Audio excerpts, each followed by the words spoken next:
71 টিভির এমডি জনাব মোজাম্মেল হক বাবু, তো ওনার বিরুদ্ধে যেই অভিযোগ সেটা হচ্ছে যে 2013 সালে যে শাপলা চত্বরে যেই ঘটনা ঘটেছিল, সেই ঘটনায় যেই প্রোগ্রামটি হয়েছে সেই প্রোগ্রামটি কিন্তু ঘটনার পরে হয়েছে। এমডি হিসেবে ওনার আসলে কোনো সম্পৃক্ততা ছিল না। গণমাধ্যম কর্মীরা গণমাধ্যমের কাজ করতে গিয়ে মানবতা বিরোধী অপরাধের আসামি হয়েছে, এটা আসলে আমাদের জানা মতে বিরল। এটা একমাত্র মনে হয় বাংলাদেশে এই প্রথম হয়েছে এবং this is world record. And এটা অ্যাজ এ বাংলাদেশ আমাদের এটা আমলে নিতে হবে এবং এটার বিরুদ্ধে আমার মনে হয় আমাদের চিন্তা করার সুযোগ এসেছে। কি হয়েছে? মিনিস্টার ফ্রিজ কিনে হাম্বা জিতেছে। মিনিস্টার ফ্রিজ কিনুন, হাম্বা জিতুন, আরো আছে আকর্ষণীয় উপহার।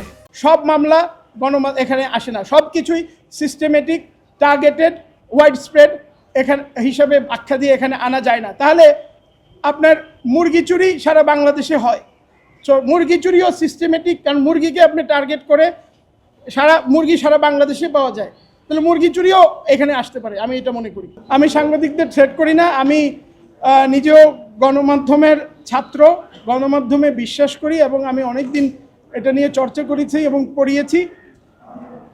আমি আমার যেই স্পর্শকাতরতা গণমাধ্যমের কর্মীদের জন্য, সেখান থেকে আমি উইথ ফিয়ার, উইথ কনসার্ন আমি এটা বললাম। গণমাধ্যম কর্মীরা আপনারা জানেন, আপনারা সারাদিনই কষ্ট করে মাঠে ঘাটে থেকে সংবাদ সংগ্রহ করেন।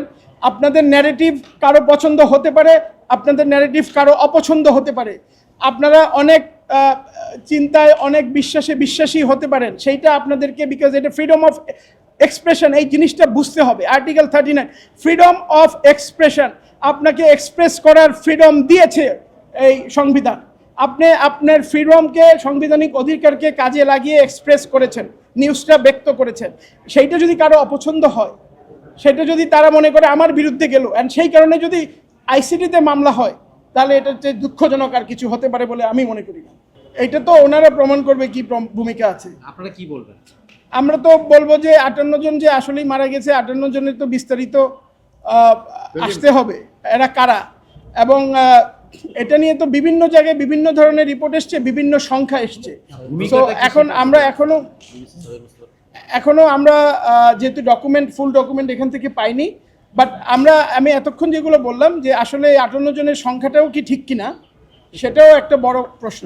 আন্তর্জাতিক মানবতা বিরোধী অপরাধ ট্রাইব্যুনালের 5 নম্বর আইটেম যেটা ছিল কার্যতালিকায়, আইসিটি কেস নাম্বার 15/2026, এই মামলায় 71 টেলিভিশন অথবা 71 টিভির এমডি জনাব মোজাম্মেল হক বাবু, ওনাকে এই কোর্টে প্রোডাকশন ওয়ারেন্টের মাধ্যমে আনা হয়েছে। উনি অন্যান্য কিছু মামলায় আগে থেকেই কারা অন্তরীণ ছিলেন, তো এই কারণে প্রোডাকশন ওয়ারেন্টের মাধ্যমে আজকে ওনাকে এখানে উপস্থাপন করা হয়েছে। এই প্রসিকিউশন একটি অ্যাপ্লিকেশন দিয়েছে ওনাকে শোন অ্যারেস্ট দেখানোর জন্য, সেটা হচ্ছে যে শাপলা চত্বর মামলা, সেই মামলার বিষয়ে। সো সেই ব্যাপারে আমরা ওনার আইনজীবী হিসেবে আজকে মাননীয় ট্রাইব্যুনালে ওনার পক্ষে আমরা ওয়াকালতনামা ওনাকে রিপ্রেজেন্ট করার জন্য সাবমিট করেছি, আমি এবং আমার সহ আইনজীবীবৃন্দ। এখানে সিনিয়র আইনজীবী জারাই খান পান্না সাহেবও আছেন এবং আরও অন্যান্য আমাদের কলিগস, নাজিয়া কবির, অ্যাডভোকেট আরিফুল ইসলাম, ওনারাও আছেন, আমি সহ। সো আমরা ওনাকে রিপ্রেজেন্ট করার জন্য ওকালতনামা জমা দিয়েছি। তো ওনার বিরুদ্ধে যেই অভিযোগ সেটা হচ্ছে যে 2013 সালে যে শাপলা চত্বরে যেই ঘটনা ঘটেছিল, সেই ঘটনায় ওনাকে জিজ্ঞাসাবাদ করবেন, ওনাকে সম্পৃক্ত করা যায় কিনা সেই ব্যাপারে একটা তদন্ত রিপোর্ট আগামী 7ই জুন 2026 তারিখে মাননীয় আদালত আবার ডেট ধার্য করেছেন, সেদিন এই প্রতিবেদন দাখিলের জন্য আছে। তো এটাই ছিল অভিযোগের বিষয়ে আপনাদের বক্তব্য। অভিযোগের বিষয়ে আমাদের সুস্পষ্ট বক্তব্য হচ্ছে যে জনাব মোজাম্মেল হক বাবু, উনি গণমাধ্যম কর্মী এবং উনি 71 টিভির এমডি ছিলেন।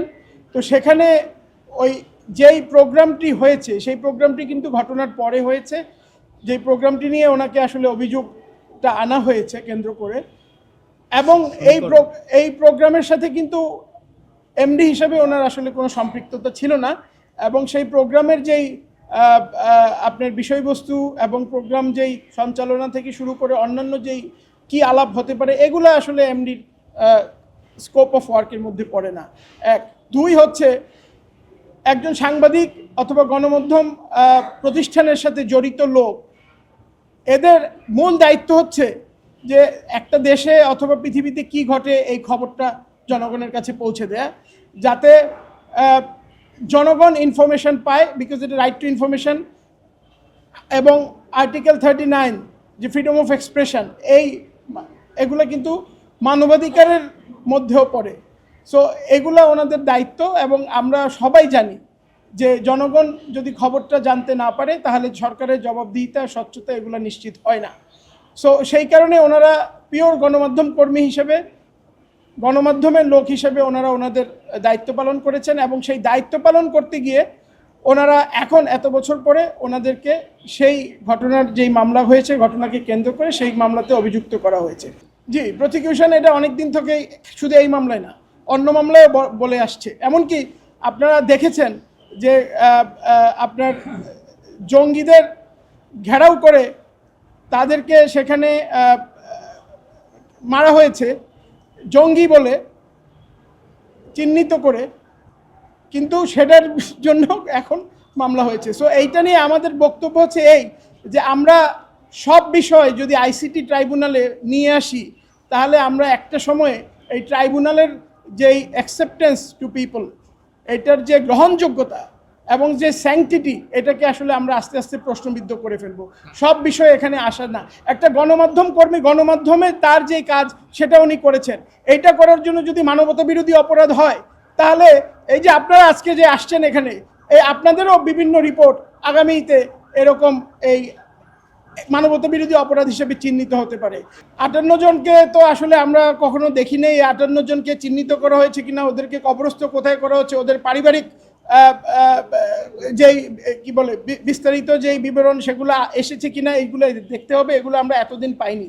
আরেকটা ঘটনা হচ্ছে, ওনারা এরকম অনেক জিনিস আমরা দেখছি যেগুলো আমাদের কাছে মনে হচ্ছে বানোয়াট, এবং আমাদের আসলে রক্তক্ষরণ হয় যে দেশের এরকম বড় একটা প্রতিষ্ঠানকে কিভাবে ওনারা বারে বারে এরকম ফ্রিভোলাস কেস নিয়ে এসে এরকম মামলার মধ্যে সম্পৃক্ত করছে। সো এটা কিন্তু আসলে রাষ্ট্র ব্যবস্থাকেই কোয়েশ্চেন করে।